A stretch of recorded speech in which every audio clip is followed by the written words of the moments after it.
ସମସ୍ତଙ୍କୁ ନିଜର ଭାବିବା ଛାଡ଼ି ଦିଅ, ଖୁସିରେ ରହିବ। 13 ଜବରଦସ୍ତ ଟିପ୍ସ। ସବୁ ଚେହେରାକୁ ଭରସା କର ନାହିଁ। କମ୍ ହସ ସତ ହୋଇଥାଏ। କିଛି ଲୋକ ଖାଲି ନିଜର ସ୍ୱାର୍ଥ ପାଇଁ ମିଠା କଥା କହିଥାନ୍ତି। ଯେତେବେଳେ ତୁମେ ସମସ୍ତଙ୍କୁ ନିଜର ଭାବିଥାଅ ତ ଧୋକା ମିଳିବା ନିଶ୍ଚିତ ହୋଇଯାଇଥାଏ। ଏଥିପାଇଁ ପ୍ରଥମେ ପରଖ, ପୁଣି କାହାକୁ ହୃଦୟର ସ୍ଥାନ ଦିଅନ୍ତୁ। 2. ହୃଦୟର ସବୁ କଥା ସମସ୍ତଙ୍କୁ କୁହନ୍ତୁ ନାହିଁ। ସମସ୍ତେ ତୁମର ରହସ୍ୟ ସମ୍ଭାଳିବାର ଯୋଗ୍ୟ ହୋଇନଥାନ୍ତି। କିଛି ଲୋକ ତୁମର ଦୁର୍ବଳତାକୁ ଅସ୍ତ୍ର ବନାଇଥାନ୍ତି। ନିଜ କଥା ସୀମିତ ଲୋକ ପର୍ଯ୍ୟନ୍ତ ରଖ, ତାହେଲେ ଶାନ୍ତି ମିଳିବ। 3. ଆଶା କମ୍ ରଖ, ଶାନ୍ତି ବେଶୀ ମିଳିବ। ଯେବେ ତୁମେ ସମସ୍ତଙ୍କୁ ନିଜର ଭାବେ ଆଶା କରିଥାଅ ତ ଦୁଃଖ ହିଁ ମିଳିଥାଏ। ଆଶା କମ୍ କରିବ ତ ହୃଦୟ ହାଲୁକା ରହିବ। ଖୁସିର ରହସ୍ୟ ଅଟେ କମ୍ ଆଶା ବେଶୀ ପାଅ। 4. ଯିଏ ସମୟ ଦେଉଛି ତାକୁ ନିଜର ଭାବ। କଥାରେ ନୁହେଁ, ସମୟ ଦେବା ଦ୍ୱାରା ନିଜର ପଣିଆ ପ୍ରମାଣିତ ହୋଇଥାଏ। ଯିଏ ତୁମ ପାଇଁ ସମୟ ବାହାର କରି ନଥାଏ ସେ ତୁମର ନୁହେଁ। ସମୟର ମୂଲ୍ୟ ବୁଝୁଥିବା ଲୋକ ହିଁ ହୃଦୟରେ ସ୍ଥାନ ଦିଅନ୍ତୁ। 5. ସମସ୍ତଙ୍କୁ ଖୁସି କରିବା ପାଇଁ ନିଜକୁ ବଦଳାନ୍ତୁ ନାହିଁ। ଲୋକମାନଙ୍କୁ ଖୁସି କରିବାର ଚକ୍କରରେ ନିଜର ପରିଚୟ ଭୁଲନ୍ତୁ ନାହିଁ। ଆପଣ ଯେମିତି ଅଛନ୍ତି ସେମିତି ଆପଣାଇ ନଥାଏ ସେ କେବେ ନିଜର ହୋଇନଥାଏ। ନିଜ ସହିତ ବାସ୍ତବିକ ଭାବରେ ରୁହନ୍ତୁ, ଏହା ବାସ୍ତବିକ ଜିତ୍ ଅଟେ।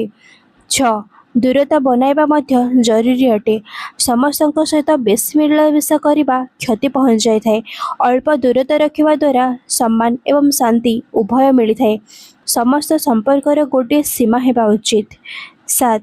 ଯିଏ କଦ୍ର କରେ ନାହିଁ ତାଠାରୁ ଆଶା କରିବା ଛାଡ଼ିଦିଅ।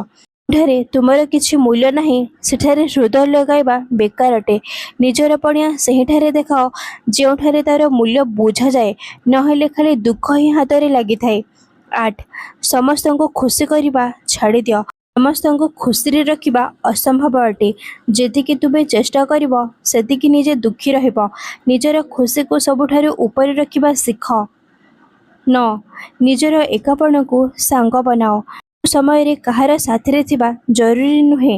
ନିଜେ ଏକା ରହିବା ଶିଖିବ ତ ନିଜକୁ ବୁଝିପାରିବ। ଏହା ବାସ୍ତବିକ ଶାନ୍ତି ଓ ଶକ୍ତି ଦେଇଥାଏ।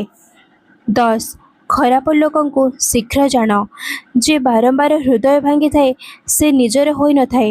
ଏମିତି ଲୋକଙ୍କୁ ଯେତିକି ଶୀଘ୍ର ଜାଣିଯିବ ସେତିକି କମ୍ କ୍ଷତି ହେବ। ସମୟ ରହିଥିବା ବେଳେ ଦୂରତା ବନାଇବା ବୁଦ୍ଧିମାନି ଅଟେ। 11. ନିଜର ମୂଲ୍ୟ ବୁଝ। ଯେବେ ତୁମେ ନିଜକୁ ବନାଇ ଦିଅ ତ ଲୋକେ ତୁମକୁ ହାଲୁକାରେ ନିଅନ୍ତି। ନିଜର ସମ୍ମାନ ନିଜେ ବଢ଼ାଅ, ତାହେଲେ ଦୁନିଆ ମଧ୍ୟ ମୂଲ୍ୟ ବୁଝିବ। ନିଜକୁ ଭଲ ପାଇବା ଶିଖ। 12. ସମସ୍ତ ସମ୍ପର୍କରେ ବରାବର ଜରୁରୀ ଅଟେ।